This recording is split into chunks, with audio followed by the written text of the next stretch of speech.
Cristina, quan vulguis. D'acord.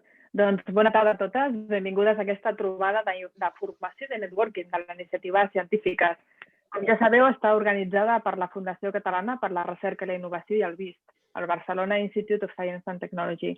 Vosaltres, totes les investigadores que esteu a l'altra banda avui seguint aquesta trobada, participareu molt probablement el proper 11 de febrer a l'activitat científica. Fareu xerrades, tot i que aquest any virtuals per les circumstàncies, o vídeos, per celebrar el Dia Internacional de la Dona i la Nena a la Ciència, amb l'objectiu de promoure les disciplines STEM entre les estudiants de 11 a 12 anys. Per tant, l'objectiu d'aquesta trobada és d'alguna manera empoderar-vos, donar-vos algunes eines que farem que us siguin útils a l'hora d'acostar la ciència a l'alumnat i també promoure el networking entre vosaltres.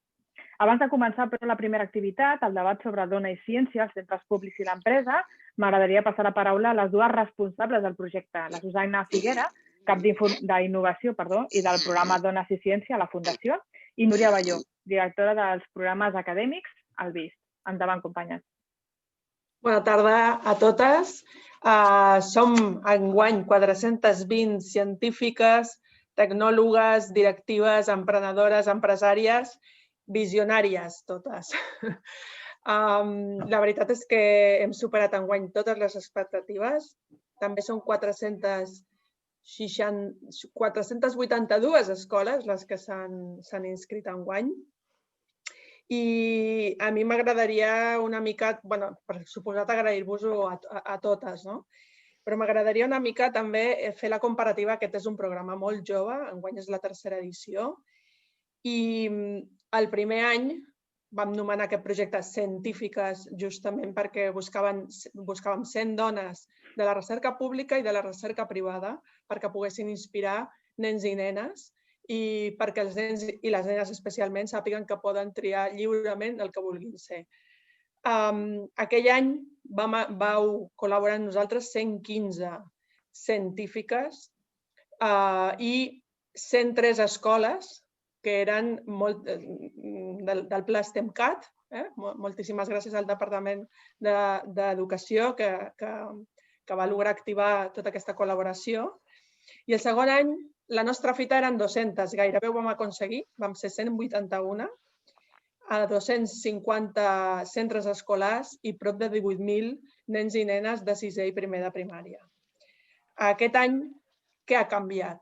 Per què som tantes? Jo crec que hem canviat, en primer lloc, la manera de treballar, tot el sistema. Hem d'agrair molt a les unitats de comunicació d'institucions i empreses que han expandit la notícia com si fos una taca d'oli i han aconseguit encoratjar-vos. Hem d'agrair als centres de recursos pedagògics que també han comunicat aquest any amb un paper molt més de coordinació i no tant d'intermediació. Això també ha estat clau. Hem activat eines senzilles perquè la inscripció la poguéssiu fer vosaltres mateixes. I, en fi, hem aprofitat aquest entorn virtual, oi, Núria? Exacte, sí, perquè com totes vam ser sacsejades per aquesta pandèmia i vam pensar què fem amb les científiques. Llavors vam dir, serà una oportunitat per nosaltres mateixes de veure què és aquest entorn virtual ens ofereix per continuar fent créixer les científiques. I així ho hem fet. Susanna, vam com redissenyar les científiques amb un entorn virtual. I, de fet, ens ha permès créixer, ens ha permès que moltes més de vosaltres poguéssiu accedir al programa. Ens ha permès que científiques catalanes que esteu treballant a l'estranger poguéssiu també vincular-vos amb aquesta iniciativa. També ens ha permès que moltes més escoles al territori també s'hi apuntessin a la iniciativa. A més, el que hem aprofitat és les sessions, que moltes de vosaltres heu acceptat que siguin gravades, ens permetrà posar-les a disposició tant de les escoles com dels professors perquè aquells nenes i nenes puguin d'alguna forma anar explorant perfils de científiques que tenen una temàtica que els pugui ser més interessant o que puguin anar explorant diferents temàtiques. Això ens ajuda molt també que el sistema d'educació estigués preparat amb les competències digitals. De fet, ha anat molt bé tot aquest pla de digitalització de les escoles que s'ha desplegat des del departament perquè les escoles poguessin sumar també aquestes científiques virtuals. I, de fet, l'any vinent tenim moltes ganes de retrobar-nos presencialment, perquè totes recordem, els que vam estar l'any passat aquí a auditori, 200 dones científiques, amb aquelles ganes de contribuir, de participar en aquesta aproximació a les escoles. Jo crec que això l'any vinent esperem que ho puguem repetir, però d'alguna forma també hem d'aconseguir aquest entorn virtual que estem explorant aquest any, també d'alguna forma incorporar-lo i llavors aconseguir que encara les científiques puguin agafar totes les dimensions possibles, perquè al final, com has dit la Susaina, dones visionàries que no podem parar-nos perquè les circumstàncies ens frenen. Exacte. Oi, Núria, aquest any també tenim alguna escola de fora i algunes científiques, un bon grapat de científiques internacionals i la veritat que és encoratjador com a institucions, per tant, la Fundació com el VIST, poder tirar endavant. Volia dir que aquestes 420 científiques que sou vosaltres procediu de 34 empreses diferents i de quantes institucions, Núria? 64 aquest any. 64 institucions, hem quintuplicat. Així que moltíssimes gràcies. I ara m'agradaria donar la paraula a la directora general d'Innovació, Recerca i Cultura Digital, Marc Camacho. És un plaer per nosaltres que també des del Departament d'Educació ens ajudeu a impulsar aquestes iniciatives, que col·laborem nosaltres per dissenyar-les de forma que realment el sistema d'educació en pugui aprofitar. I també tota la feina que heu fet des d'impulsar tota la cultura digital a les escoles i també totes les STEAM. Creiem que les institucions hem de poder col·laborar, crear sinergies entre nosaltres per realment impulsar projectes de l'impacte innovador i que ens ajudin a crear una societat del coneixement i motivada per la millora de tots nosaltres, de tota la societat. Gràcies. I Marc Camacho, et cedim la paraula. Molt bé, doncs moltes gràcies a totes dues. En primer lloc, volia donar les gràcies al Barcelona Institute of Science and Technology VIST i també a la Fundació Catalana per la Recerca i l'Innovació per aquesta coorganització d'aquesta iniciativa en col·laboració, com dèieu, amb el Departament d'Educació. Voldria aprofitar també per agrair el treball constant i el talent també tant de l'equip STEAM, del Departament i del CSIRE en dur a terme tots aquests projectes i donar suport sobretot als centres educatius. Us volia felicitar també per haver arribat en aquesta tercera edició, en aquesta iniciativa tan interessant com necessària. Jo mateixa vaig ser el primer acte, el primer any de les 100 científiques i realment també és un plaer i en aquest sentit agrair moltíssim la participació i felicitar-vos per tot aquest gran èxit aconseguit entre totes respecte a aquesta participació de tantes i tantes científiques.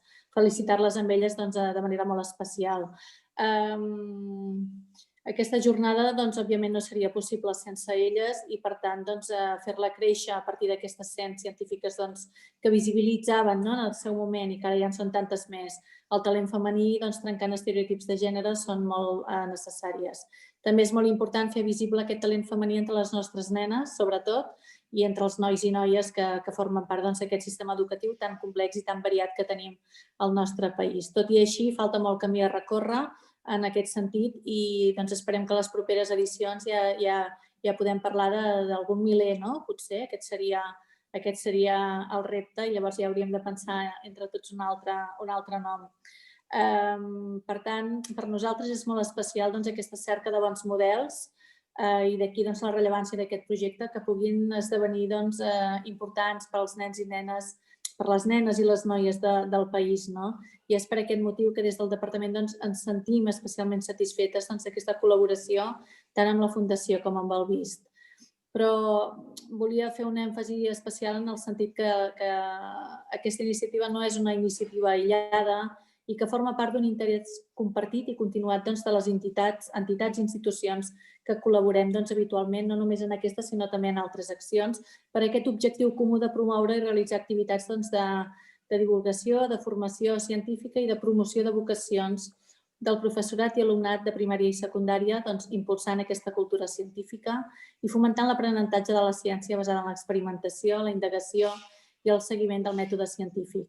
Volíem agrair també a la Fundació Catalana per la Recerca i la Innovació el treball de divulgació de la ciència entre la societat per fomentar la cultura científica i aquestes vocacions entre les joves, així com el treball que fem de manera conjunta des del Departament amb com deia abans, amb aquesta i d'altres iniciatives. Sobre el paper de la dona a la societat, fa poques setmanes comentava jo mateixa a la inauguració d'un altre acte que les investigacions més recents en matèria d'arqueologia de gènere sobre el rol de les dones a les primeres comunitats de la prehistòria de la humanitat indiquen que des del paleolític fins a l'edat dels metalls la dona no tan sols realitzava tasques de reproducció, manutenció i producció, sinó que també participava en treballs fora de l'àmbit domèstic, com eren la caça, la recol·lecció, el cultiu de la terra. Alguns d'aquests estudis afirmen que el repartiment de tasques en aquestes comunitats primitives era força igualitari, si més no, en certs aspectes de la vida quotidiana. En canvi, amb altres il·lustracions de les unitats didàctiques que parlen de la prehistòria, seguim trobant encara que les dones són recloses únicament a un àmbit estrictament domèstic. Amb aquestes il·lustracions es perpetuen aquests estereotips i també es contribueix a transmetre la idea que no només és la cultura la que invisibilitza la dona, sinó que també hi ha un component innata pròpia de l'ésser humà. Un plantejament molt pervers que impedeix qualsevol transformació i evolució de les societats. Amb el Pla Interdepartamental, i ara ja acabo, STEMcat, del Departament d'Educació, es va manifestar a partir de la seva generació el compromís del Govern de la Generalitat, de les universitats i de la societat catalana per impulsar les vocacions científiques, tecnològiques en enginyeria i matemàtiques, especialment en dones i alumnat socialment desfavorit, per respondre a aquestes creixents necessitats econòmiques, científiques i tecnològiques que han de permetre un desenvolupament sostenible i just del nostre país. Des del Departament d'Educació estem convençudes que cal treballar aquest sentit d'agència de les nenes des de les primeres edats, ja que amb 10 anys ja manifesten i fins i tot abans hi ha estudis, un autoconcepte negatiu envers aquests àmbits de coneixement, tot i que objectivament la seva capacitació pugui ser millor que la dels nois en alguns casos. És fonamental, doncs, educar en la seva capacitat de prendre decisions i de tenir un paper a la direcció de la seva pròpia vida i d'escollir quin és l'itinerari vital que volen dur a terme. Amb el programa d'innovació educativa STEMcat acompanyem actualment 50 centres de primària i secundària sostinguts amb fons públics de tots els serveis territorials de Catalunya en el disseny i desenvolupament d'accions per respondre a l'objectiu, sobretot, abans mencionat.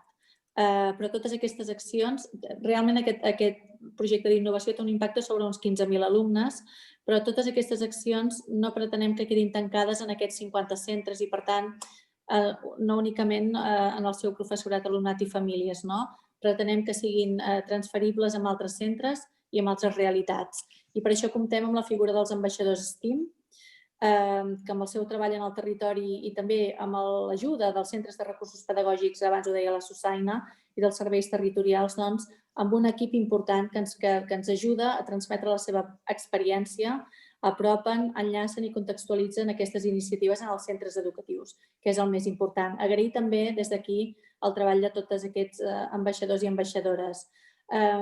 Finalment, en aquest cicle 21-24 que ara comença, s'està treballant des de la Direcció General per donar un impuls decidit al programa per tal de crear un ecosistema en xarxa que pugui fer arribar iniciatives STEAM a tots els centres de Catalunya.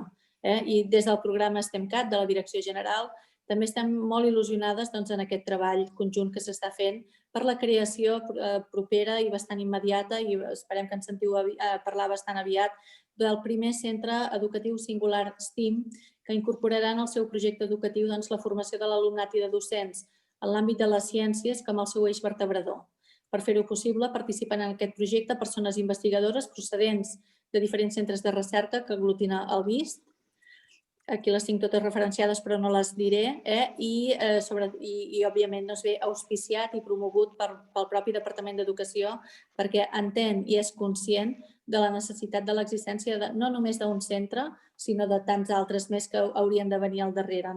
Aquesta iniciativa única a Catalunya disposarà d'estratègies de formació docent úniques, recursos tecnològics també que permetran aquesta transferència de la innovació generada a molts altres centres del territori, intentant perseguir aquesta idea de generar una xarxa STEAM amb projecció internacional, amb molta connexió amb la recerca i les universitats i on realment aquesta aposta es visibilitzi des d'un altre model, un model que no en tenim referències però sí que volem que sigui un referent.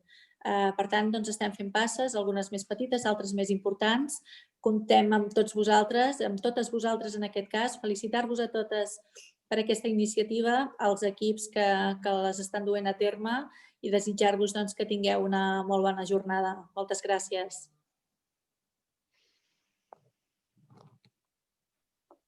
Moltes gràcies, Marc Camacho. Doncs abans de començar amb el diàleg, que és el que ara continuarà, volia recordar-vos que per tal de millorar l'experiència d'aquest esdeveniment virtual, ja sabeu que hem silenciat micròfons i càmeres, si durant l'acte alguna de vosaltres té alguna pregunta o té algun problema tècnic, la podeu escriure als comentaris i al xat de la sessió i intentarem resoldre-ho. Doncs comencem. Segur que totes esteu al cas de la iniciativa que es va posar en marxa fa molt poc, uns dies, No More Matildes. És molt probable que si l'Albert Einstein hagués nascut dona, avui dia potser ni ens sonaria el seu cognom, ni la seva cara estaria estampada en tasses, samarretes, postes i tot tipus d'objectes, perquè els seus mèrits molt probablement se'ls haurien portat un home. No és una queixa feminista, sinó una realitat que s'ha repetit tantes i tantes vegades a la història que fins i tot té nom propi, l'efecte Matilda, amb el que s'anomenen les injustícies comeses sistemàticament contra les dones científiques. No cal recordar noms, Rosalind Franklin, Lisa Meitner. La conseqüència directa de silenciar la recerca que fan les dones no és tan sols que no s'emporten premis Nobel, sinó que per les generacions futures de nenes que creixen i s'eduquen sense referents femenins, també té un impacte. Pensem, per exemple, ara en aquesta pandèmia de Covid. A mi m'ha tocat cobrir-la cada dia i tot i que els mitjans anem plens d'informació de salut i ciència i fem un esforç, com també els centres de recerca que estan cada cop més conscienciats per intentar treure científiques dones, la veritat és que continua havent-hi un desequilibri molt gran i injust de gènere. Surten molts més científics homes masculins en totes les notícies que fem. Aleshores, poden somiar les nenes a ser astrofísiques, enginyeres, matemàtiques, si no veuen dones que ho siguin?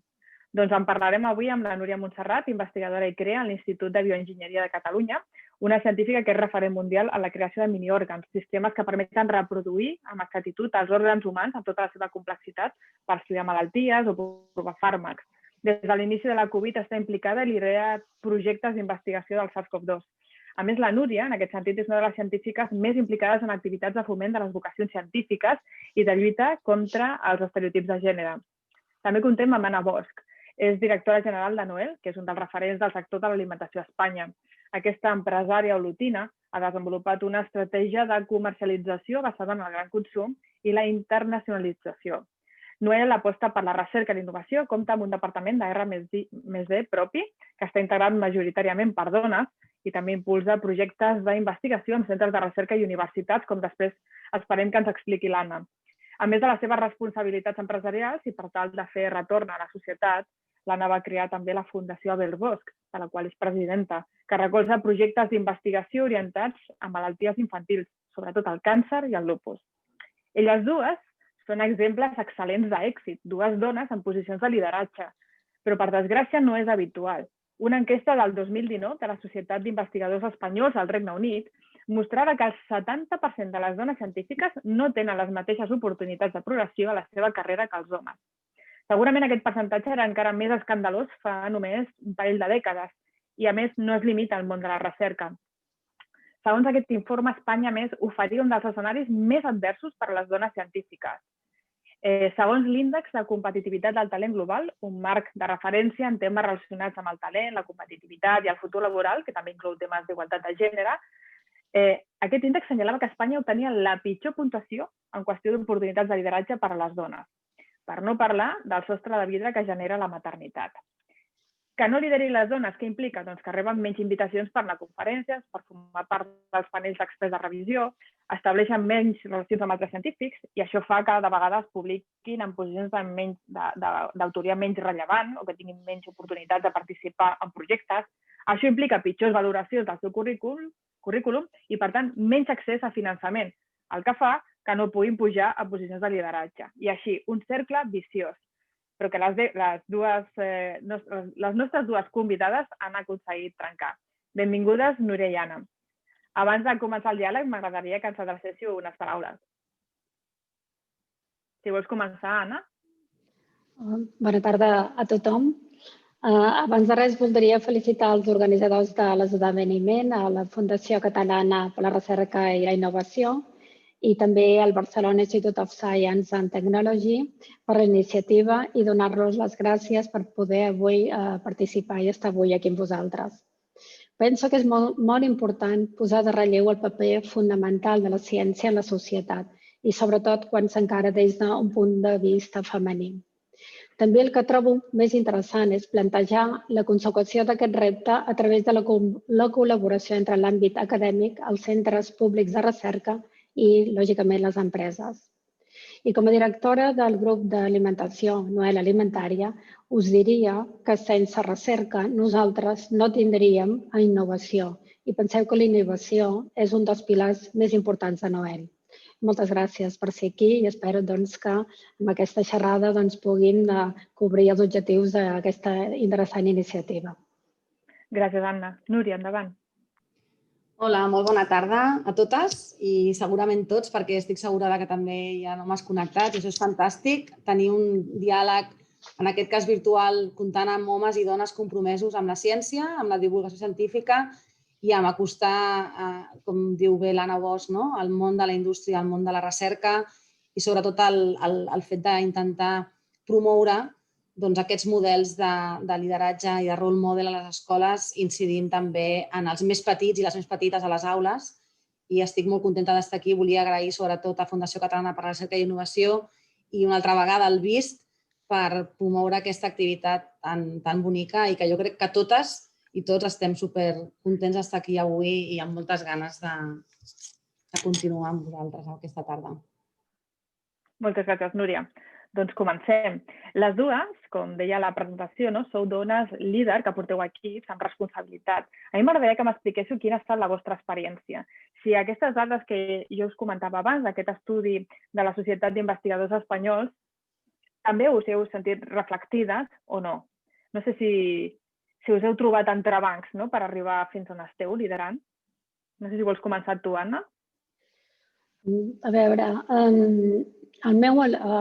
jo arribo a Noel i realment, primer el meu inici no és una formació empresarial. És a dir, jo començo que soc filòloga, vaig fer filologia francesa i quan acabo la carrera me'n vaig anar a treballar i estudiar a França, a Montpellier, i al cap d'un any o 2 anys torno i és quan em poso a treballar amb el meu pare. L'empresa és familiar, l'empresa està fundada el 1940 pel meu avi, Josep Bosch, i realment el gran impulsor és el meu pare. Què em passa? Doncs que quan jo torno, que al cap de 2 anys, sobtadament el meu pare mort, i és quan a través del meu marit, el meu marit és metge, i jo soc filòloga, doncs decidim agafar la direcció de Noel. És a dir, que cap dels dos té una formació inicial empresarial. Crec que això també és una mica una excepció dins el nostre sector. Lògicament, després em formo a l'IES i és allà on aconsegueixo la formació acadèmica basada ja en àmbit empresarial, que lògicament em porta a la direcció general de l'empresa. D'això fa més de 30 anys. Si em dius si realment t'has trobat entrebancs per ser dona, a veure, el nostre sector, el sector agroalimentari, sobretot el sector càrnic, és encara d'un àmbit molt masculinitzat, però, a veure, no puc dir que pel fet jo de ser una dona hagi tingut algun tipus d'entrebanc i a mi sempre se m'ha respectat, perquè al final jo crec que també són els perfils de les persones els que compten i no realment si ets un home o una dona. I en el teu cas, Núria, com ho veus? He tingut una experiència també molt similar des d'una altra perspectiva a la que explicava l'Anna. Jo tampoc he trobat entrebancs en el camí de la recerca. He tingut entrebancs potser més personals. Vas trobant en situacions que has d'anar enfocant la teva vida professional amb la teva vida personal. Llavors aquí és un diàleg més amb una mateixa i com poder fer aquest balanç amb vida, família, amics i tot el que comporta, com a qualsevol altra feina. Però he tingut la sort també de poder dialogar sempre amb molts actors diferents, des de l'equip amb el que tinc la sort de treballar, el meu equip, i quan m'he incorporat a qualsevol institut de recerca, també les polítiques que s'han fet són fantàstiques. Llavors, jo no tinc una experiència negativa i sempre dic molt que és un mateix, en el meu cas, jo mateixa, la que a vegades he comès algun error d'enfocar alguna qüestió i aquí també és un aprenentatge continuat per part meva.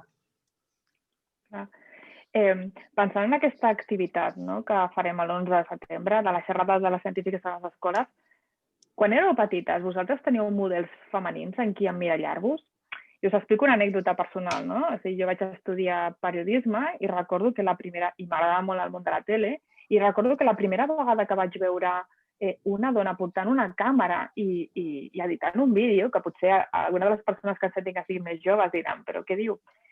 Va ser ja la meva activitat professional, quan ja tenia 20 llargs, no? Que va ser com, ostres, les dones poden fer la càmera i portar i muntar vídeos, perquè sempre, tant a la formació com després quan havia anat a empresa, havien sigut homes, no? I per mi va ser xocant. I per això tampoc no vaig pensar, no?, a dedicar-me a això. No sé si per vosaltres, si heu tingut aquests referents femenins en qui emmirallar-vos i si penseu que és important que les nenes els tinguin. Jo crec que és bàsic. Si penso de quan era petita, jo crec que una mica t'emmiralles amb els professors. No? Llavors,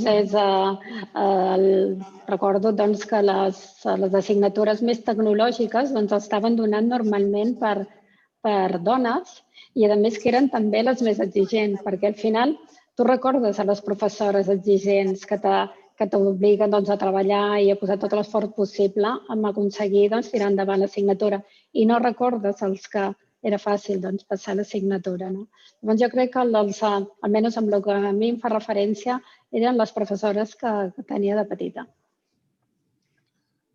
En el meu cas, el meu entorn familiar, soc la cinquena, som 5 germans i no sé, he tingut a casa un exemple d'esforç i de cooperació bastant gran.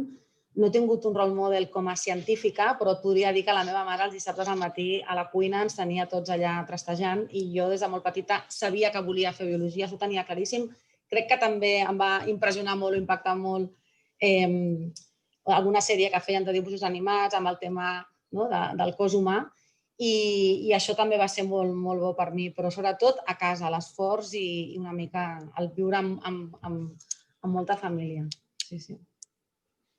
En aquest sentit, les dues esteu també molt implicades en iniciatives per precisament demostrar a les nenes que hi ha moltes dones en posicions de lideratge. Les podeu explicar breument, Anna? Jo formo part de FIDEM, estic al Consell de FIDEM, que és la Fundació Internacional de l'Emprenedora, que es va fundar l'any 1996 i treballa una mica per donar aquesta visibilitat que parlàvem abans a les dones. Jo crec que una mica els problemes de les dones és que ens costa, no sé si per gènere, ser més visibles que els homes. Llavors, formo part de FIDEM i aquí represento, també estic amb el Consell, també. Núria, tu estàs a totes les activitats de foment de les vocacions científiques en nenes. Sí, això no és mèrit meu, això és mèrit de les institucions, com et dic, on he treballat anteriorment al Parc de Recerca Biomèdica, actualment a l'IBEC i en el VIST. Crec que es fa una feina espectacular en el cas de promocionar la nostra feina i de donar a conèixer el que fem a les escoles. I jo des de sempre m'he apuntat a un bombardeo i no només amb nens i nenes, també amb gent gran, que també crec que és un altre sector que ens ajuda molt a tancar el cercle entre els nens, nenes i els avis, perquè al final també, malauradament o afortunadament, estan molt pendents dels nostres fills i les nostres filles i és una altra manera també d'incidir sobre aquest foment de com traslladem la ciència a la societat. I com et deia, el VIST i el meu institut participem en treballs i en escoles, en diferents programes. Llavors, com a recercaire, independentment de ser grup líder o no, ens hem apuntat sempre absolutament a tot perquè és una qüestió també molt personal, que ens agrada fer aquesta comunicació i a partir d'aquí tot va sorgint i veiem que també hi ha moltes iniciatives a nivell institucional i a nivell també d'Ajuntament de Barcelona i s'estan fent coses precioses pels nens i les nenes ara mateix a les escoles. M'agrada molt que diguis nens i nenes perquè us anava a preguntar ara, penseu que totes aquestes iniciatives de foment de les vocacions STEM en noies, per intentar canviar aquest panorama i tal, només han d'estar orientades a noies? I us ho pregunto perquè sempre, la meva impressió és que sempre que s'organitzen actes d'aquest estil, per exemple, recordo un que es va celebrar crec que fa 2 anys al CCCB, on organitzat per ICREA, diria, recordar que era també per qüestionar per què no hi havia més dones en posicions de lideratge. Recordo aixecar la vista, mirar la sala i el 99% eren dones i pensava, ostres, poca cosa canviarem si només venim dones i estem interessades les dones. en la vostra experiència, penseu que aquest missatge és només per les noies i les dones o caldria fer-lo extensible a tota la societat? No entenc la pregunta. Cap a on Pots repetir la pregunta, sisplau? Sí, molt sovint quan intentem fer, per exemple,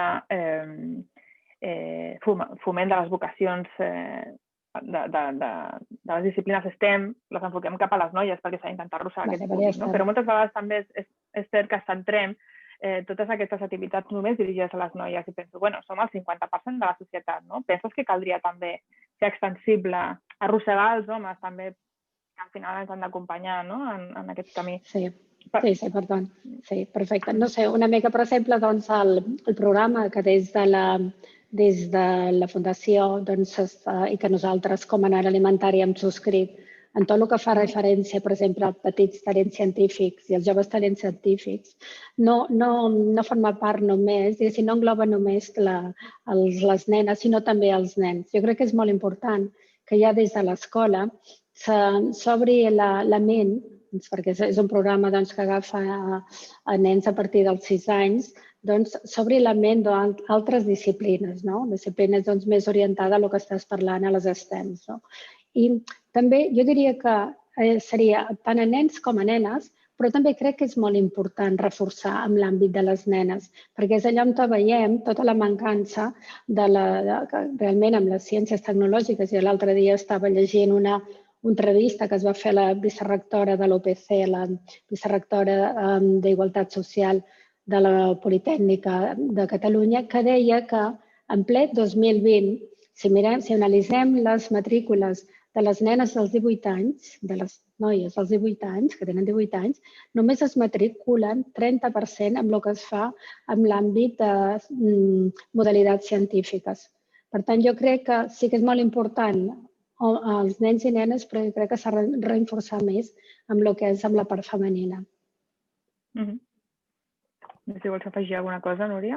No, totalment d'acord. S'han d'incorporar totes les visions possibles de gènere i també, malauradament, encara queda una mica de camí per recórrer, no? I encara hem de continuar fent aquest reforç positiu i donant exemple de possibles futurs per tothom i sobretot per les nenes, perquè els números són els que són i sabem que la llavor que plantem ara serà molt important i potser no ho veiem immediatament, però en cert temps sí que podrem veure aquest impacte de reforçar el paper de la nena en aquestes disciplines STEM i TIC. Sí, sí.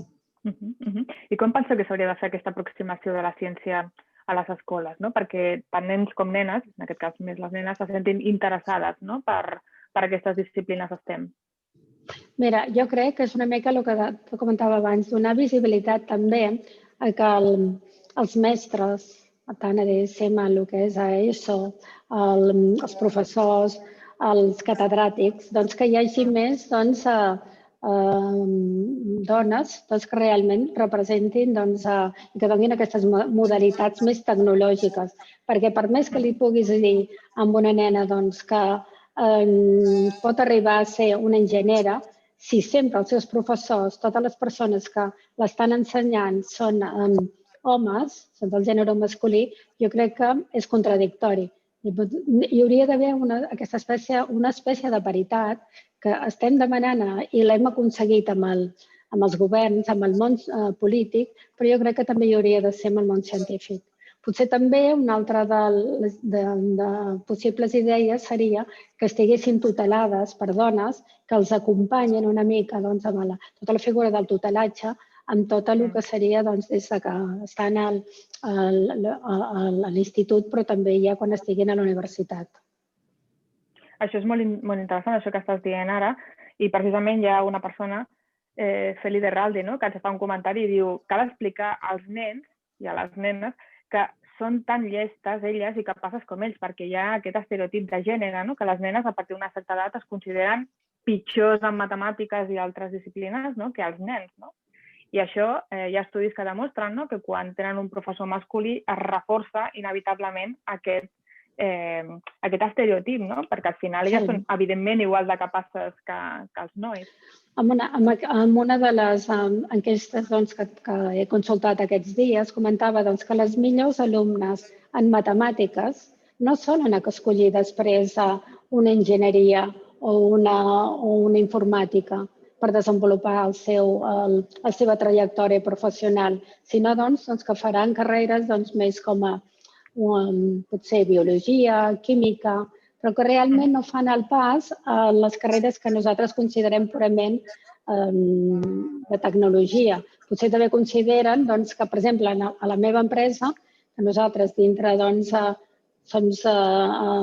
tenim dintre el nostre departament TIC i dintre el nostre departament d'enginyeria, tenim unes 20 hores que estan treballant en aquest sector. Potser elles no veuen aquesta aplicació amb el que fa referent, si estudien una enginyeria, que puguin trobar una aplicació a el que és a la indústria. I crec que això també s'ha d'explicar, potser amb xerrades amb les escoles, amb xerrades també a les pròpies empreses, que hi hagi una aplicació que també es vegi aquesta connexió entre l'escola i la universitat amb l'empresa.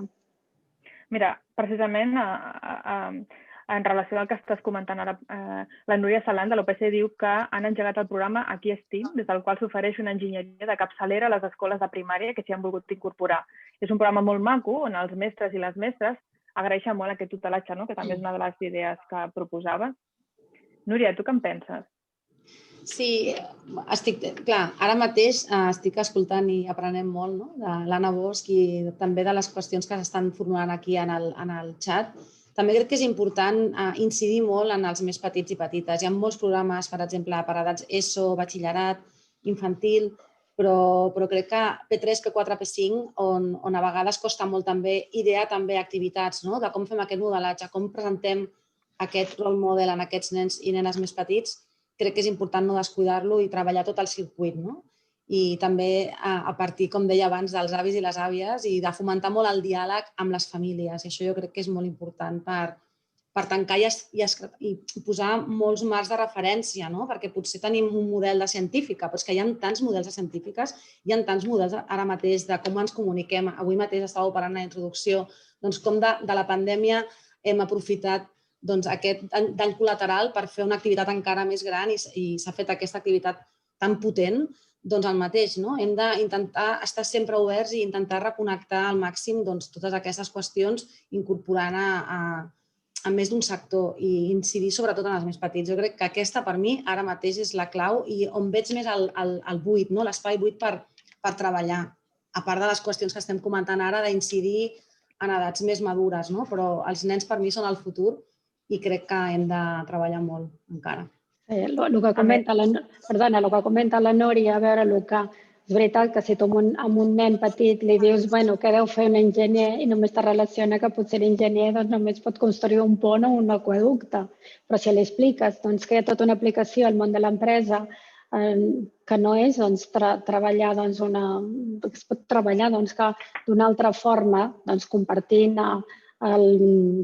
més disciplines amb equips més multidisciplinars, li estàs obrint un horitzó que si no se li explica és molt difícil. I llavors jo també, un dubte que tinc és, i quan reflexiones una mica sobre aquest tema, és que la dona sempre se'ns ha relacionat molt una mica amb el que és la cura dels fills, la cura de la gent gran, la cura de tota la família. Això no sé si és un tema que va lligat al gènere a com són, a com nosaltres som, però sí que hem de buscar aquesta complementarietat i desenvolupar-nos en aquest àmbit més científic que tu concretament, Núria, es representes, i és trencar una mica aquests estereotips. En aquest sentit, Anna, deixa'm que t'expliqui també una altra anècdota. Me recordo que fa un parell d'anys també entrevistava a un catedràtic de la Salle de robòtica i em deia que ell, durant molts anys, a més va ser el senyor que va portar la competició Lego aquí a Catalunya i tal, ell em deia, ostres, a la meva assignatura només que hi havia nois i nois i nois. Aleshores, ell va començar a treballar amb l'Hospital Sant Joan de Déu a fer uns robots que es feien servir pels nens que estaven en tractament oncològic, per fer-los una miqueta més portable a la situació en la que estaven. I aleshores va dir, ostres, mira, doncs ara a l'assignatura l'orientaré una mica cap a aquest tipus de robots que semblava que en aquell moment tenien més tirada. I aleshores li va posar a l'assignatura robòtica social, en el sentit que eren robots socials. Doncs a partir d'aquell moment només que hi havia noies a la seva assignatura i cap noi. Ho deixem aquí, Sí, per això és que a dir, deies. només per posar social de tenir doncs, ja un públic més femení. No? És aquest el tema. L'assignatura era la mateixa, simplement I que l'assignatura. allò de fer robots en general eren robots aplicats. Escolteu, m'agradaria canviar de tema, si és que no hi ha més preguntes, un moment que repasso. Molt d'acord amb l'Alicia Uller ens comenta que molt d'acord amb la Núria Montserrat, tallers de ciència i tecnologia a classe una vegada al trimestre, liderats per una dona d'àmbits diferents. Donaria molta visibilitat a la dona i avantatge de modalitats tècnico-científiques. La Marta Parxés ens comenta, totalment d'acord, però penso que la imatge que un té de si mateix i les possibilitats que té també depèn d'un àmbit molt més difícil de controlar, que és l'àmbit familiar de cadascú. Amb això que estaves comentant al principi, Núria. L'Anna López ens comenta que la seva germana és professora de robòtica i tampoc hi ha noies i tal. Vale.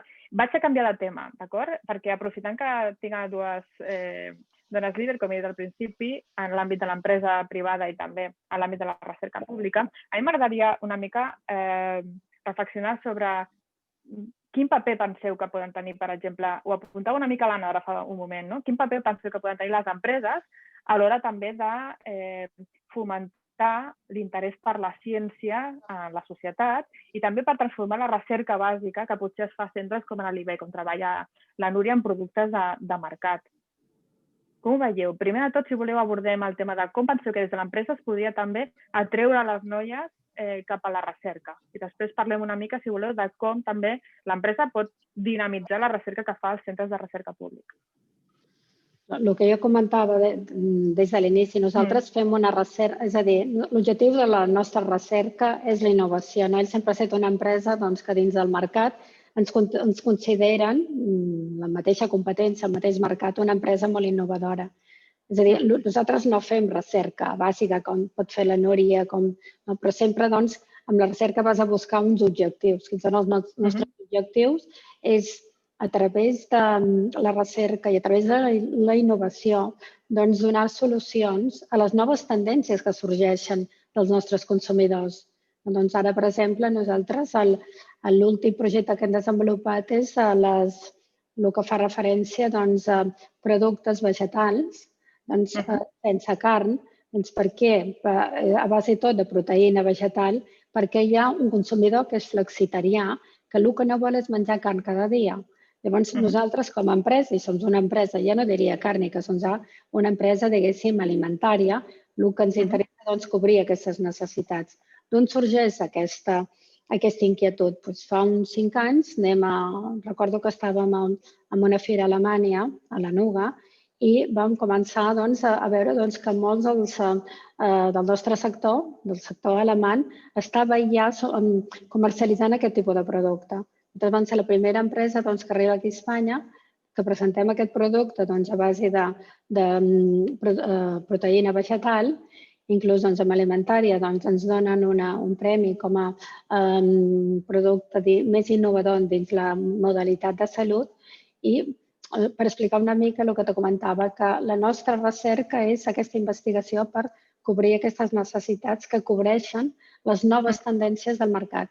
Què passa? Aquest mercat inclús evoluciona molt més ràpid que el que és inclús la part legislativa. Inclús potser que els mateixos centres tecnològics nosaltres evolucionem més ràpid. La societat és així. Núria, sense la recerca bàsica que feu a centres com el teu no hi ha recerca aplicada ni innovació. De quina manera ho relacioneu vosaltres, els grups de recerca de centres públics, amb l'empresa privada? Quin tipus de sinergies hi establiu?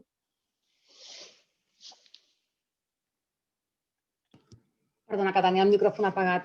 Aquí hi ha molta feina que es pot fer a partir de les unitats de transferència tecnològica dels instituts i també una feina molt personal de cada investigador recercaire per d'alguna manera facilitar també aquest diàleg i estar obert. Reconec a nivell també personal que moltes vegades estàs tan capficat a la teva recerca bàsica que et costa a vegades sortir i pensar que pots treballar de manera molt òptima amb el món empresarial. I afortunadament cada vegada més hi ha més programes per facilitar aquest lligam entre nosaltres i el món industrial i el món de l'empresa. I hi ha cada vegada més circuits que faciliten aquesta comunicació. Crec que també va una mica per edats. Jo soc d'una generació que no teníem accés potser a segons quina informació i ara estic aprenent molt en els últims 5 anys a com fer aquest acostament del que fem en el laboratori per establir i realitzar un producte que tingui una aplicació, en el meu cas, mèdica, biomèdica. I per fer tot aquest camí no ho pot fer una sola, doncs tenim la unitat de transferència tecnològica, tenim unitats de comunicació i també nosaltres hem d'aprendre a com comuniquem i com volem fer també aquesta apropació, no? Però no ho podem fer soles, no ho podem fer sols i crec que ara mateix estem en un moment molt bonic perquè s'estan donant moltes sinergies inclús a través d'instituts, universitats per apropar-nos molt al món industrial de l'empresa i l'Anna també ho ha explicat molt bé, cada vegada s'estan trobant més maneres noves de com també fer-ho més ràpid, perquè també trobem aquesta lentitud i des del món de la recerca bàsica tenim molta premura per poder donar a conèixer els resultats que tens, publicar-los i això, aquest decalatge en el temps a vegades ens mata i aquí és on perdem una mica el flow, el diàleg i ens oblidem de continuar treballant plegats. Quin tipus de relacions ja està?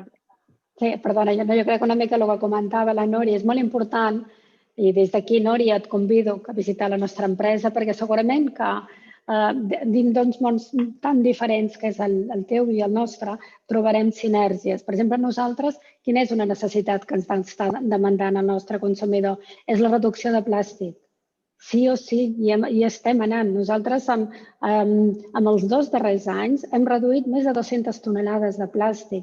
Estem canviant el plàstic pel cartó, però això nosaltres no podem fer-ho sols si no hi ha aquests centres tecnològics, IRTAs que ens ajuden o empreses que ens diuen mira, el que tu estàs buscant és suplir el plàstic per cartró o reduir el plàstic, els gruixos de plàstic. Per què? Perquè tens un consumidor, ja no com a consumidor, sinó ja nosaltres com a pròpia empresa el que estem buscant és aquesta energia, aquesta economia circular que ajudi a millorar també el que és el nostre planeta. Anna, tu comentaves que... Ai, perdó. No. Segueix, Cristina. Anna, comentaves que vosaltres teniu un departament de R+D. A mi m'agradaria que m'expliquessis quina recerca feu al departament de R+D, però també en la reunió prèvia que vam tenir també dies que havíeu establert sinergies amb centres, ara comentaves l'IRTA, també amb universitats. Aleshores, a mi m'agradaria saber si ells venen a vosaltres i us diuen ostres, mira, tenim aquesta recerca, igual us serveix, o no, o sou vosaltres que dieu, ostres, tinc aquesta necessitat, mira, necessito reduir plàstics, què esteu fent? Ens ajudeu? Anem junts? I després m'agradaria preguntar-li el mateix a la Núria. Però comença tu, Anna, sisplau. Sí, nosaltres treballem, el que comentava amb l'IRTA, ens ajuda, per exemple, tenim una tecnologia que és l'alta pressió, que és una forma de... una pasteurització en fred, que és una planta que tenim a la zona franca de Barcelona, que ens ajuda, diguéssim, a que quan pasteuritzes els productes, és un altre tipus de pasteurització que et permet mantenir les propietats vitamíniques del producte. Llavors, això com ho van començar? Nosaltres a l'inici no teníem, perquè també era una inversió molt alta, no teníem una màquina per poder fer aquestes proves abans de fer la inversió. Per tant, era l'IRTA, que sí que ja tenia aquesta tecnologia, el que ens va permetre treballar conjuntament i buscar realment decidir si realment nosaltres llavors a la llarga o al cap de 4 o 5 anys vam decidir fer la inversió nosaltres sols. Llavors, sempre has de trobar aquestes sinergies amb aquests centres tecnològics. Són demandes que normalment tu vas allà i el que t'estava explicant a la reducció de plàstic, l'únic que demanem és que, i això també ho comentava la Núria, és que sigui una mica àgil. Jo no puc anar allà i esperar una resposta que em digui no, això t'ho podré solucionar al cap d'un any. A mi un client no m'espera un any. Jo necessito a vegades respostes i solucions en 2 o 3 mesos. Però sí que és molt important aquest treball conjunt que estem fent. Núria, i en el teu cas, com és? És a dir, vosaltres aneu, entenc que a la farma, a proposar alguna cosa, o són ells que diuen tenim aquesta necessitat, què esteu fent, o us poden orientar en dir tenim aquesta necessitat, sisplau, treballeu en això? Hi ha els 2 models, certament hi ha els 2 models. Hi ha un model on l'institut té un portfolio on pot indicar en què estem treballant. L'empresa també s'ha acostat a l'IBEC, igual que altres centres VIST i altres institucions, i després ve aquest diàleg, no? Amb aquests tempos que són els que moltes vegades ens maten, perquè també oblidem aquí l'aspecte més de regulatòria. No? A vegades tenim un producte, però per qüestions alienes a nosaltres podem trigar més en arribar a tenir una resposta també per a aquestes qüestions. I ara mateix jo crec que el model és molt bonic perquè és mixta. No? Nosaltres expliquem, l'empresa també s'està acostant i ara és trobar aquest encaje de bolillos, d'acabar de fer-ho tot bé, però els programes que tenim ara mateix engegats des de l'IBEC, per exemple, hi ha productes que ja s'estan treballant de la mà amb empreses que han tingut una necessitat. Jo crec que és molt important el que deia abans l'Anna Bosch, fer com una carta d'interès, què és el que jo necessito i què és el que jo com a institut puc oferir, fer aquest exercici de manera asimètrica, és a dir, acostar-nos amb aquestes qüestions. Què puc oferir, jo què necessito, i anar polint, i això no és d'un dia cap a l'altre, i també en aquest nivell hi ha diferents fires i hi ha diferents oportunitats, poques vegades a l'any, és veritat, on els instituts també poden explicar què es fa i l'empresa també pot veure què és el que s'està fent en aquest moment. No sé si teniu aquesta impressió, però la meva és que molt sovint se sol considerar que el coneixement es genera als centres de recerca, com en el que tu estàs, Núria, o a la universitat, i de vegades es deixa de banda que també a l'empresa es genera coneixement. No sé, Anna, què en penses? Em demanaves abans com era el nostre departament. El nostre departament d'R+D està format per 11 persones. D'aquestes 11 persones, 8 són dones. I bàsicament o essencialment les seves són biotecnòlogues, és a dir, combinen una base tècnica i científica. I ens basem en dues branques. Estem desenvolupant una innovació en producte i que al final aquest producte és el que trobaràs, diguéssim, al supermercat, i també innovació en processos, que és el que comentava una mica, cada vegada processos també més sostenibles i més també de productes cada vegada el que en diguem clean labels, amb formulacions més netes, una mica també el que hi ha demanda també al consumidor. No sé si t'he contestat la pregunta amb aquesta resposta. Ja, per això. Sí, jo el que et demano és que normalment, la meva percepció és que en general se sol considerar que qui genera coneixement són les universitats i els centres de recerca. La meva pregunta és, des de l'empresa genera coneixement? Coneixement de recerca i innovació, clar està. I amb això que teniu vosaltres aquest departament de R+D, suposo que tindràs que fer.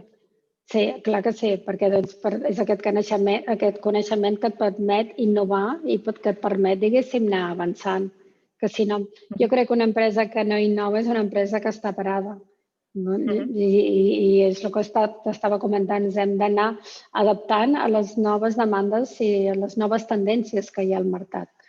Bàsicament, nosaltres, qualsevol producte que estem desenvolupant, intentem que ens basi en unes premisses, que el producte, lògicament, que sigui bo, que sigui saludable, que sigui sostenible i també que tingui cada vegada més convenient. La conveniència també cada vegada és més important. El fet que tots nosaltres treballem, jo crec que quan tu et poses a la cuina és realment perquè vols. Perquè hi ha moltes ara possibilitats que t'estan suplint el fet que potser en comptes de posar-te a cuinar decideixes fer una altra cosa. Anna, em pregunten, el departament de R+D de Noel, qui el lidera, un home o una dona? El lidera un home. Oh! Però també et diré que en contrapartida el departament de qualitat, que també hi ha moltes més, estem parlant de 60 o 70 persones, el lidera una dona. Se'ns està acabant el temps perquè jo no sé si podem disposar de 5 minuts més, ja que la introducció ha sigut ens hem allargat una mica. No sé si la Núria o la Susanna m'ho poden dir. Jo us animo si algú de vosaltres al públic teniu alguna pregunta, que la feu ja, perquè si no aniríem acabant. A mi m'agradaria tocar un altre tema, i és que sovint, de vegades, hi ha cert recel cap a quan una empresa privada fa una investigació. Hem vist, per exemple, durant la Covid també, traient un altre cop la pandèmia a col·lació, que moltes vegades aquest tàndem entre el privat i el públic és molt beneficiós. Tenim les vacunes d'AstraZeneca i la Universitat d'Oxford, per exemple, o Moderna, que al darrere té l'MIT. Com a societat, Núria i Anna, penseu que estem preparats per acceptar aquestes transformacions que cada cop han d'anar més entre l'empresa pública i els centres, perdona, l'empresa privada i els centres públics? O penseu que continuarà tenint una mica d'aquesta pàtina de vegades de desconfiança que la recerca impulsada per l'empresa privada té? Jo crec que ho necessitem. Ho necessitem, sens dubte. Estem en un moment ara mateix, i a més, els exemples que has posat tu són fantàstics. S'ha vist que només anant junts, i jo també parlaria a nivell de recerca, col·laborant amb moltíssima gent, que és un aspecte que no hem tocat, l'aspecte de la col·laboració en ciència, i com educar els nens i nenes perquè no tinguin estereotips i que puguin compartir. Aquí hem de fer el mateix, hem d'intentar promocionar encara molt més aquestes sinergies i aprendre uns dels altres i establir aquests diàlegs, aquests ponts de comunicació. També a nivell de convocatòries, cada vegada d'alguna manera s'imposa més el fet de poder treballar juntament amb SMEs i amb indústries i amb tot tipus de teixit empresarial per poder dur a terme la recerca. Malauradament, sabem que la inversió en recerca no és una inversió molt gran. A Espanya estem lluitant per aquest 3% d'inversió del PIB. I llavors crec que aquí és important i hem d'estar molt a l'aguait amb això. Hem d'aconseguir establir aquestes comunicacions per poder anar junts a la mà a presentar els projectes i a demanar el que com a societat volem, en què volem també fer la investigació, on volem situar la investigació de Catalunya i d'Espanya. I això només ho podem fer amb el teixit empresarial i escoltant-nos molt unes altres. I amb això jo estic molt contenta perquè també trobo que des que vaig començar com a grup líder independent, com us deia, en aquests 5 anys estic molt satisfeta perquè veig que hi ha un interès tant per part nostra com per part de l'empresa a Catalunya i a Espanya per fer això, i això és molt important. Núria, però per què penses que a nivell social continua havent cert recel cap a la recerca que es fa des de l'empresa privada? Moltes vegades, ara que estem veient això de les vacunes, que comentàvem l'exemple de la Covid, la gent continua desconfiant, és que hi ha una farma al darrere. I penses, i qui ho ha de fabricar, això, si no? Però jo no crec que sigui una qüestió de la recerca, com el món de la recerca veu el món de l'empresa. És una qüestió més de que encara hem de comunicar millor, potser. Hem donat una informació. Si parlem ara mateix com un exemple, en el moment de la pandèmia, hi ha tanta sobreinformació, hi ha tants canals d'informació que també és normal que la gent es faci qüestions i que es pregunti les coses. Jo no crec que aquest recelo, o no sé com dir la paraula en català, perdoneu, que aquest comentari que fas respecte a com la recerca a la universitat veu a l'empresa, jo crec que, també potser parlo una mica per mi, per l'experiència a l'IBEC, estem molt a favor d'això i perquè veiem que ho necessitem, també és una necessitat. I l'empresa també necessita la recerca bàsica, ho estem dient, per innovar, per créixer. I això jo crec que aquest estereotip que hi ha o aquest taló de fons de que fa por el món de l'empresa, jo crec que no és del món de la recerca on surt potser aquest comentari, és més de la societat perquè no tenim aquesta bona comunicació o perquè no expliquem bé el que fem, però això també jo crec que soc molt positiva, ja em coneixes, jo també crec que això està canviant molt. Anna, per al·lusions. Jo crec el mateix, a veure, que és molt important que cada vegada hi hagi més aquestes sinergies. No podem dir a la universitat és que no ensenyeu el que nosaltres necessitem, doncs anem allà, nosaltres formem part, diguéssim, de la patronat de la Universitat de l'UPC de Girona i llavors si estem allà és per també explicar amb els professors que necessitem un altre tipus d'ensenyança. D'ensenyança que quadri, diguéssim, amb el tipus de les necessitats. Llavors, el que estàvem comentant amb aquestes sinergies entre el món empresarial i també amb el sector públic, es va crear la Fundació CREAS, que està basada en l'educació dual alemana, perquè estem formant uns estudiants que poden fer les pràctiques a l'empresa i estan seguint, estan cursant uns mòduls formatius de grau mitjà i que llavors també el que els intenta assegurar és que després poden venir a treballar a la teva empresa. És una mica recuperar la figura de l'aprenent, com està basant des de fa molts anys a Alemanya i ha el seu model educatiu. Jo crec que són iniciatives el que comenta la Núria, i a més és molt pejoratiu el de l'empresa. Es veu com l'empresa com si només anem a crear, estem treballant per nosaltres mateixos. És completament equivocat. Nosaltres l'únic que volem és crear riquesa, per aquesta riquesa tornar-la a invertir dintre la pròpia empresa per crear aquesta recerca i aquesta innovació. En aquest sentit, això que comentaves ara, Anna, de l'experiència alemana, nosaltres tenim els doctorats industrials, com una miqueta vindria a ser això. Us llegeixo uns comentaris dels assistents a aquest debat. La Sandra Rodríguez comenta, des de depèn quina universitat, ni tan sols mencionen l'empresa privada. Una llàstima, comenta. La Carolina de la Torre comenta, cada vegada es fa més necessària la sinergia entre el sector públic amb les empreses privades pel desenvolupament de projectes. Aquesta pandèmia ha permès un creixement rellevant a la fomentació d'aquesta sinergia i investigació. L'Anna Rubio qüestiona, hi ha un tema que no estem tenint en compte. El sistema d'investigació pública a Espanya no pot assolir totes i tots els doctorants. Així que una problemàtica gran és un cop acaben el doctorat. Què passa amb la seva carrera professional? Com podem ajudar a fer aquesta transició? Potser necessitem empreses més involucrades en R+D i innovació. Aquí, Anna, et toca a tu. I després, la Núria Catalán diu, creieu que aquesta major interacció amb l'empresa impulsaria la presència de dones en posició de lideratge de R+D? I com penseu que es podria donar aquest impuls? No sé si podeu contestar aquesta última pregunta. El que estaves comentant amb l'àmbit així més social, i el que estaves parlant dels doctorants, nosaltres tenim la fundació que porta el nom del meu pare, la Fundació Albert Bosch, que estem treballant molt estretament amb l'Hospital Vall d'Hebron de Barcelona amb el que és investigació del càncer infantil. El càncer infantil és un 2% del càncer. Diràs, és molt poc, ho dic entre cometes, perquè quan toca és destructiu per el que és la família. Llavors, estem ajudant amb aquests doctorants, ajudant-los a que puguin treballar, continuar els seus estudis en convenis que estem subscrivint cada any amb ells.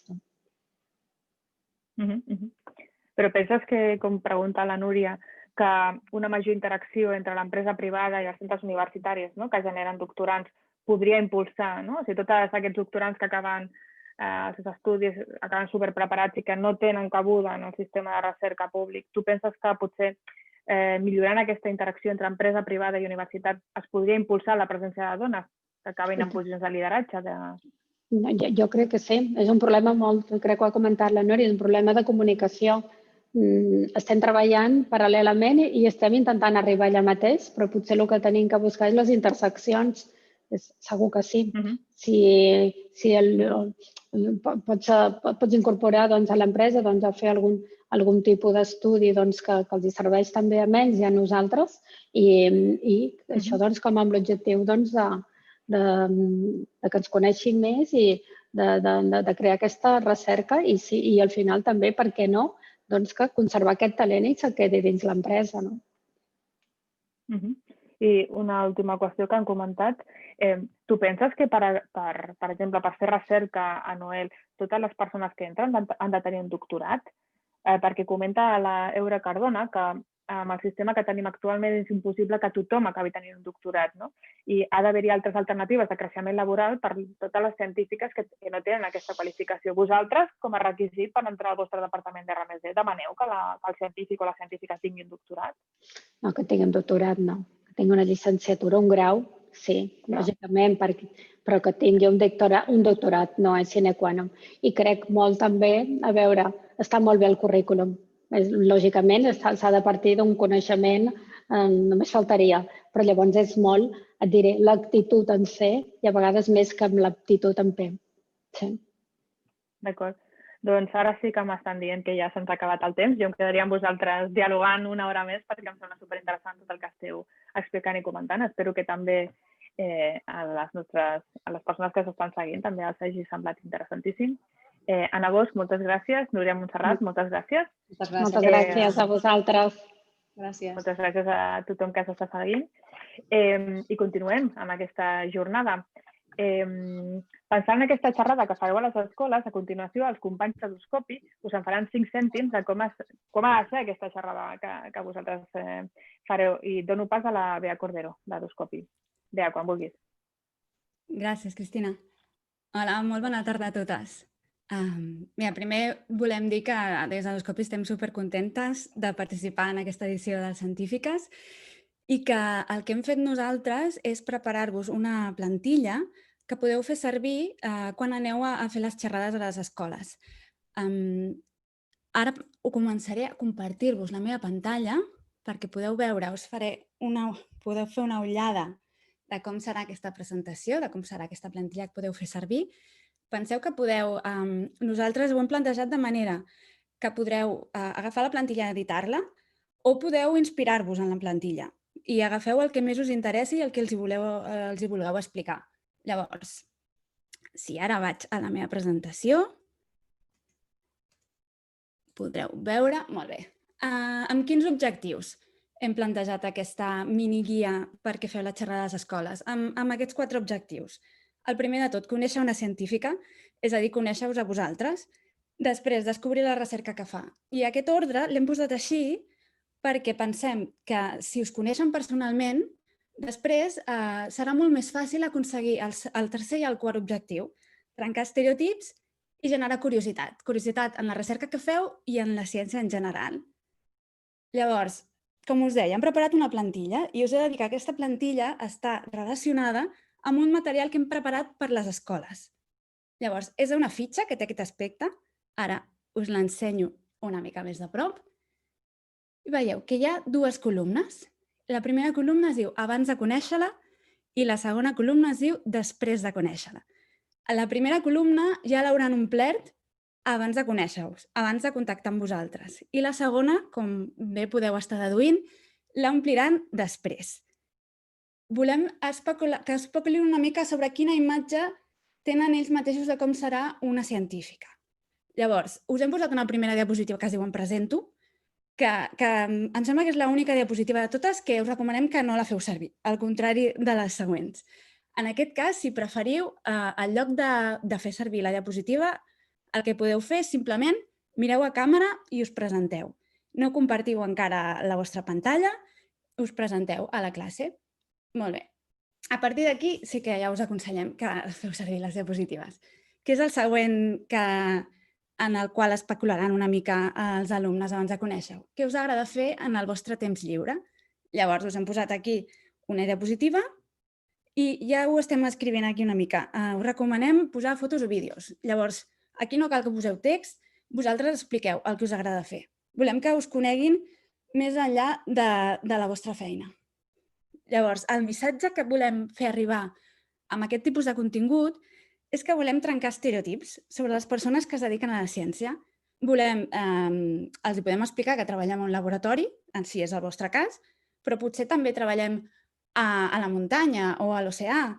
I a més, després jo surto de la feina i tinc els meus hobbies i m'agrada la música, m'agrada llegir, faig esport i fins i tot una altra de les vessants que pensem que els hi podeu explicar és, aquí tenim una petita foto, com ens trobem els científics, com funcionen els congressos, com dialoguem entre nosaltres sobre les novetats o els nostres camps de recerca. Què més els hi podem explicar? Doncs això pot anar en relació amb el que comentaven abans la Núria i l'Anna. Us podeu posar a la seva pell i explicar què volíeu ser vosaltres quan éreu grans. Volíeu ser científiques ja? Què us interessava? Quins jocs i aficions teníeu? I també podeu explicar què us agradava més a l'escola. Us agradaven més les assignatures de ciència, mates, llengua? Podeu explicar una mica quin tipus d'alumne éreu en la vostra època. Llavors, ara ja ens endinsem una mica més a què us va fer triar la carrera científica. Teniu científics a la família o potser una persona que estava interessada en la ciència i això va ser el que va despertar el vostre interès? Això ho podeu explicar en aquesta diapositiva. El missatge que volem fer arribar en aquest cas és que la ciència és una activitat com qualsevol altra. No cal ser gener per dedicar-s'hi. Abans ho comentava també la Núria, ella treballa amb molts tipus de perfils professionals. Doncs, per últim, també podeu aprofitar per fer-los arribar que tothom pot tenir un petit científic a dins. Fins i tot si no et dediques a la ciència, sempre pots fer servir el pensament científic. Llavors, aquí hi ha una diapositiva que ja us donem la resposta posada. Estic contenta d'haver triat la carrera científica. Aquí, per exemple, podríeu tornar a deixar de compartir la presentació tranquil·lament i els expliqueu per què esteu contentes d'haver triat una carrera científica. Molt bé. Ara ja passem a un tema més de com treballeu i ja ens endinsem una mica més en la vostra recerca, però primer explicant físicament com treballeu. Porteu ulleres, porteu bata, porteu guants, treballeu en laboratori, feu mostres en algun lloc, a la muntanya, a l'oceà, on sigui. Podeu també posar fotos vostres o que simbolitzin el que esteu explicant. I també l'altra cosa que explicava la Núria, amb qui treballeu? Podeu posar una foto de grup, podeu posar fotografies, podeu explicar els diferents perfils professionals amb els quals treballeu, fins i tot perfils que de bon principi no penséssiu que van estudiar una carrera científica. El missatge que volem enviar en aquest cas és que la ciència és un treball d'equip. Per això volem que expliqueu amb qui treballeu. Es pot treballar en ciència de moltes maneres. Llavors, ara sí, l'última diapositiva, aquí ja us deixem que expliqueu el vostre treball, sobre què investigueu. Us hem posat 4 recomanacions, que feu servir un llenguatge adaptat al públic, penseu en públic d'entre 11 i 13 anys, poseu tan poca lletra com creieu convenient, imatges senzilles i no feu servir gràfiques científiques ni fórmules complicades, perquè així facilitareu la seva comprensió. Llavors, només comentar-vos que la setmana que ve justament treballarem aquesta última part, la part de com explicar la nostra recerca. I res més, jo he acabat, aquí teniu la petita guia per fer la xerrada a l'escola i us esperem a totes les que esteu apuntades a les formacions la setmana que ve. Moltes gràcies. Moltes gràcies, Bea. A continuació procedirem amb la celebració dels 4 fòrums de discussió en paral·lel.